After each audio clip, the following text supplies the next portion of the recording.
kudune damkar iki. Lah iki kudune damkar, nek ora damkar ya ora iso no. Few moments later.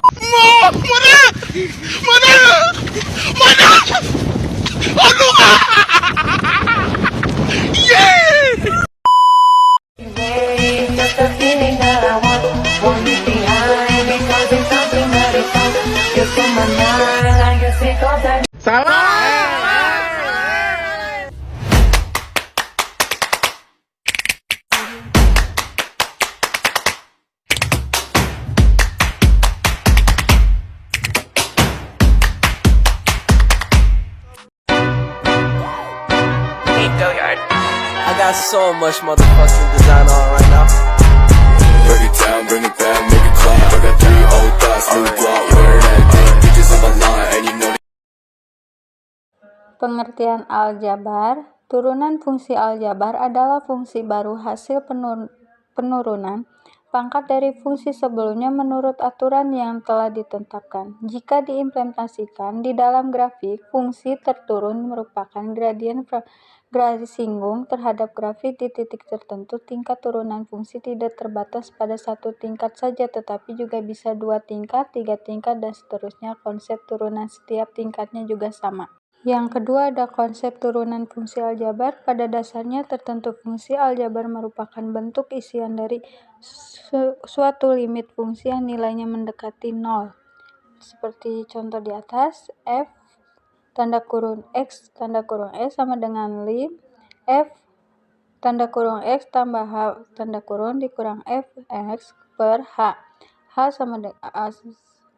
Dan yang ketiga ada sifat-sifat. Nah, buat kamu yang mau belajar tentang turunan fungsi aljabar, kamu juga perlu tahu nih tentang sifat-sifat turunannya.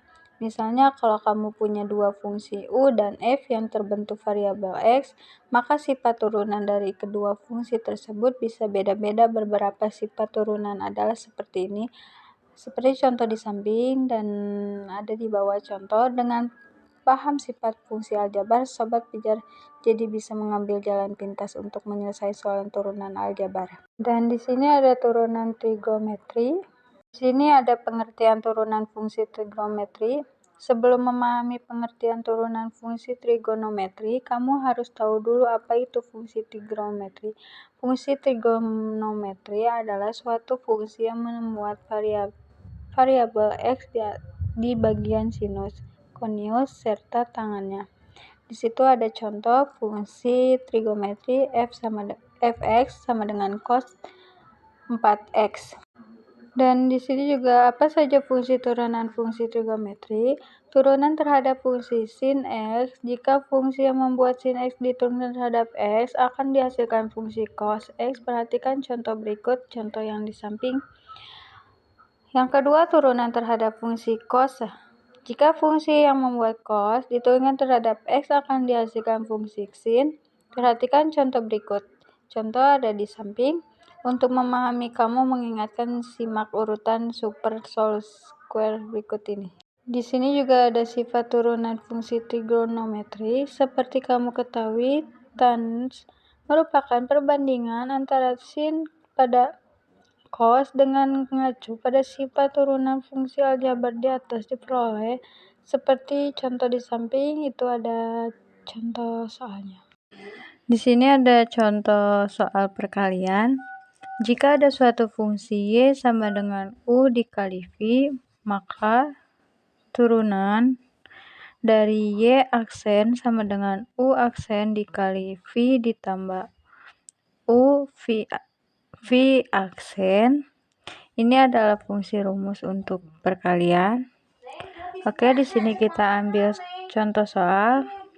Y sama dengan 2 dikali akar 2 ditambah 3 dikali 5x dikurang 8. Kita mencari berapakah y aksen. Fungsi pertama kita sebut u dan fungsi kedua kita sebut v dan di sini u sama dengan 2 kali akar 2 ditambah 3, v sama dengan 5x min 8. Kita turunkan masing-masing 2x pangkat 2 ditambah 3, maka u aksen sama dengan, maka hasilnya 4. 5 dikali min 8, V aksen sama dengan hasilnya 5. Kita menggunakan rumus yang di atas, maka Y aksen sama dengan U aksen V ditambah V U aksen, maka sama dengan 4X tanda kurung 5X min 8 ditambah 2X pangkat 2 ditambah 3 dikali 5. Tinggal kita kalikan dan sama dengan 20X akar 2 dikurang 30X ditambah 10X pangkat 2 ditambah 15, dan hasilnya 30X pangkat 2 min 32X ditambah 15. Ini adalah turunan perkalian.